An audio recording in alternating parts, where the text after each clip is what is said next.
The Boy Who Could Fly. Read from the Creepypasta wiki. Warning, a dog dies in this one. I'm not sure just how many people have seen the movie The Boy Who Could Fly, but if you have, I can assure that there is no happy ending. The movie was in fact based on a true story. No one questioned the fact that it wasn't based on a true story, since the boy, Eric Gibb, could fly. The entire story was brought together from recollections from Louis Deacon's memory. Louis Deacon was Amelia Deacon's younger brother, who as an adult was diagnosed with borderline personality disorder and schizophrenia. Before we get into how the story came to be, let's get to know about some of the characters from the movie. Millie was an average girl. She loved to help people and loved making everyone happy. Not many people disliked Millie, and if they did, they were not shown in the movie very often.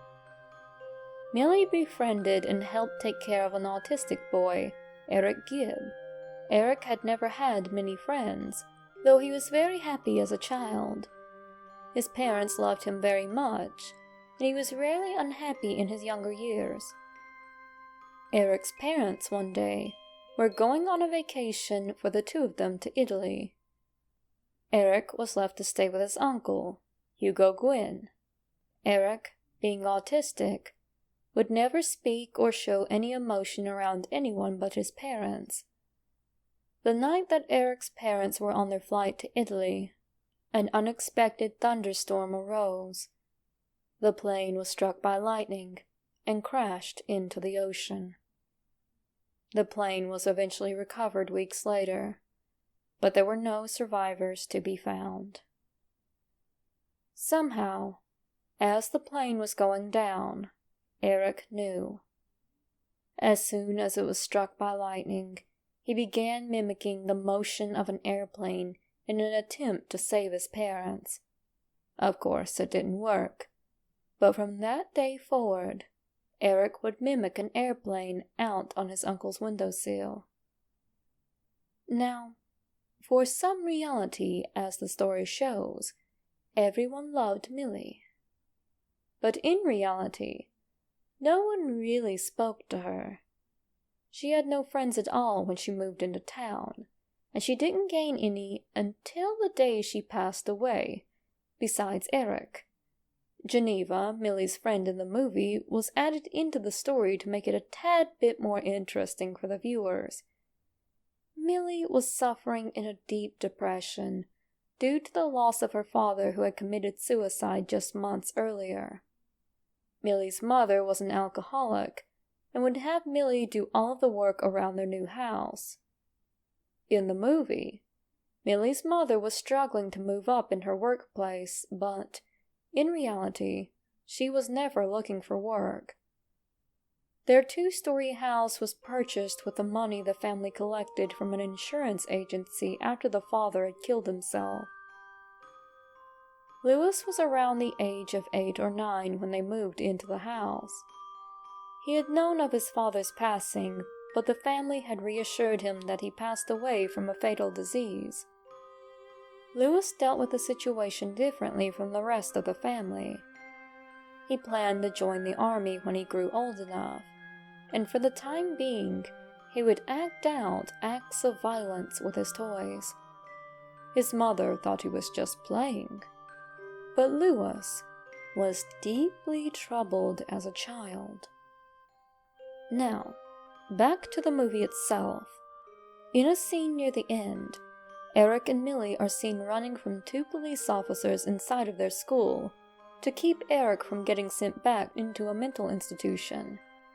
They arrive at the roof, and at this point, they have nowhere to run to. They run to the edge of the building, and they both look over the edge. Millie already believes that Eric could in fact fly, because of a dream she had in a hospital after suffering from a concussion. Millie asks Eric if he could fly, and Eric responds with a nod of the head. What Eric was thinking, though, was that death was better than being locked up in a hospital. Eric was in love with Millie, and he didn't want her to suffer the loss of her one and only friend. So, Eric reassures Millie that he can fly, and they jump. From there on out in the movie, it was all Fox movie magic. They added in Eric and Millie flying to Eric's house and Eric flying off into the distance. Fox added everyone learning from Eric, and everyone moving on with their lives. When Eric and Millie hit the ground, in reality, Millie was killed instantly. Eric suffered serious head trauma and internal bleeding. He had a shattered skull, a broken leg, arm, and several shattered bones in various other places. Doctors kept him alive as long as they could, but he passed away 2 days later. In the movie, Millie's mother successfully moves up in her job, and Lewis stands up to the bullies around the corner. Eric's uncle sobers up and gets a job. Millie's mother actually went into a deeper depression and started abusing heroin and cocaine. She would beat Lewis mercilessly until he ran away with his pet dog, only to return after she was asleep so that he may sleep in his room. One day, Lewis's mother came home from purchasing alcohol and left their front door open. She spotted Lewis and started beating him with an old bottle. Lewis's dog ran in to protect the boy from harm, but the mother smashed in its head with a bottle. Their dog died later that night when it was chained up outside. When the movie shows Eric's uncle sobering up and getting a job, he was actually doing quite the opposite. Like Millie's mother, he went into a deep depression from the loss of his nephew and drank himself into a coma. The police found his body 2 months later after driving by and noticing the rancid smell of death on the block. They opened the door, only to find the remains of Hugo and empty bottles of liquor all over the floor. After Lewis reached the age of 13, he had developed extreme mental disorders. His mother would still abuse him, but he was gone for most of the day. When we would go around the block, the bullies would torment him until he got away. In the movie, Lewis stands up to them by going around the block. In reality, Lewis murdered each of them. He stabbed the first 3 to death with an old kitchen knife from his house, and shot the last one with a semi-automatic pistol he had stolen from Eric's house, which is why, in the movie, he shoots him in the face with a water gun full of urine. After killing each one, he sliced open their stomachs and dragged their entrails as far as they would go. All of them together had enough to make it a full block. Lewis was pleased.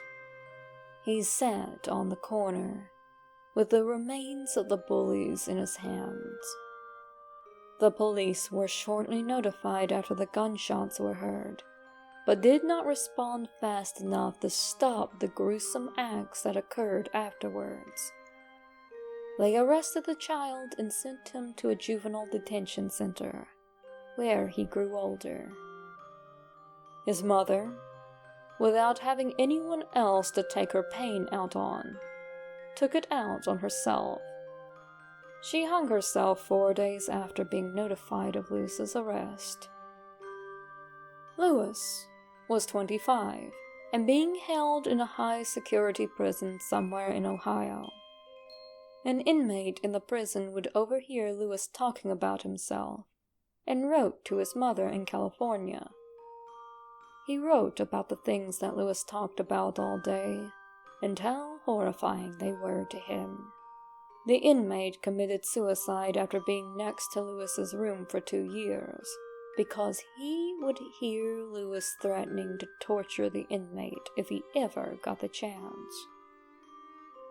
Somehow, Lorimar Productions came to have the papers the inmate sent to his mother, and created a movie out of it.